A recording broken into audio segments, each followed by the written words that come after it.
একদিন দুপুরে ছোট্ট একটা বিড়াল জঙ্গলের ভেতর খেলতে খেলতে হঠাৎ একটা গভীর গর্তে পড়ে গেল।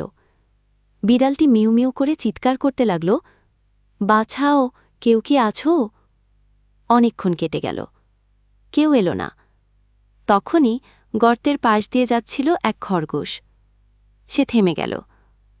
খরগোশটি বলল, ওহে বন্ধু, তুমি গর্তে পড়েছ কেন? বিড়াল কাঁদতে কাঁদতে বলল, আমি খেলতে খেলতে পড়ে গেছি, দয়া করে আমাকে বাঁচাও। খরগোশটি চিন্তা করল, তারপর দৌড়ে গেল কাছের ঝুঁকিয়ে একটা লতা টেনে আনল। সে লতাটা গর্তে নামিয়ে বলল, এইটা ধরো। বিড়াল লতাটা শক্ত করে ধরল। খরগোশ তার সব শক্তি দিয়ে টান দিল, 1, 2, 3। শেষমেশ বিড়ালটা উপরে উঠে এলো।